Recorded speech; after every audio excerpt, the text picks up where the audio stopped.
Hey everybody, Dr. John here. I'm in my exam room here in my Newmarket office, and with the school year fast approaching, I kind of just want to address an issue that we see very commonly, in fact more commonly than ever in our office with not only with children, with adults alike, but one of the things that we often see with patients that come in is what we call forward head posture. Now I'm not going to bore with the details. Everybody understands what forward head posture is. It's the movement of the head forward over the shoulders.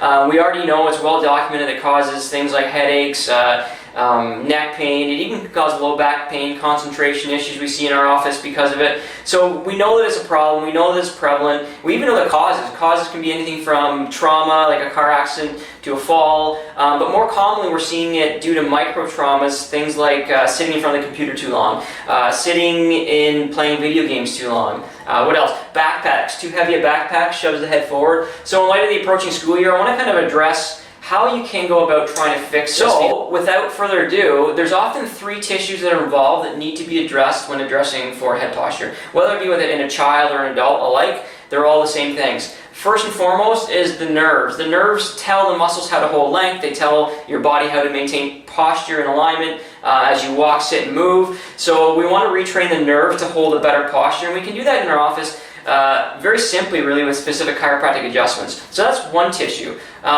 The other two tissues, though, often go neglected. One of the most important tissues that are neglected with forward head postures is the ligament issue. And what I want to show you, there's a device, this is called the den roll, and most of our patients are aware what this is, but what this actually does, it helps to stretch the ligaments that are holding the poor posture to allow them to kind of reform and restructure. Not unlike if your orthodontist is trying to change the shape of your teeth with braces. So it's very similar to that.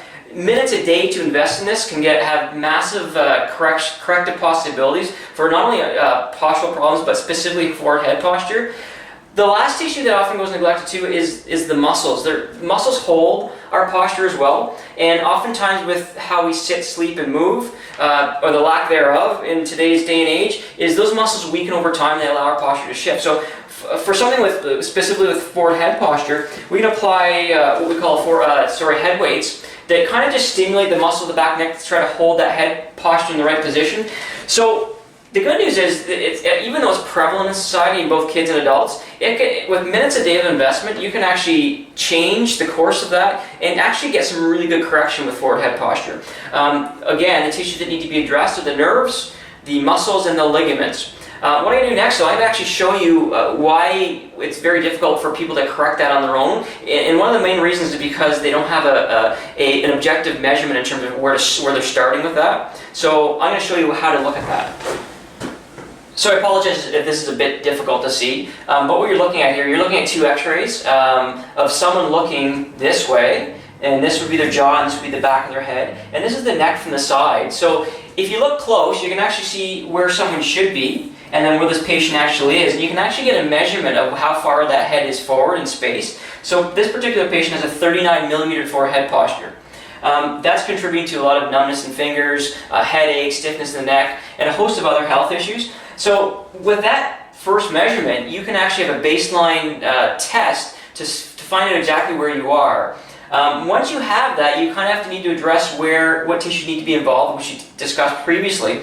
But you can see the same patient actually undergoing correction of their forward head posture. It's remarkably reduced from 39 millimeters to 8. So you can see, not only can you see this on the outside in someone's posture, but you can actually see a reduction, a massive reduction of forward head posture that's actually correcting the problem objectively. So from 39 millimeters to 8 millimeters. Fantastic correction. This patient had to invest minutes a day to do this, and it had to be consistent, obviously, but over time you can see that this can actually be corrected.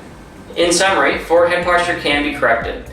First and foremost, the thing you need to do, though, to determine where you're at is to get a baseline x-ray. So you need to find a chiropractor that's going to measure that and give you a specific measurement. So at re-x-ray time, they can tell you how much you've changed. A few minutes a day investment at home with using some head weights or a den roll or whatever your chiropractor decides you need to correct this, addressing those three tissues we spoke about, will pay off in dividends in terms of quality of life in the future, which I know you deserve. Until next time, be well.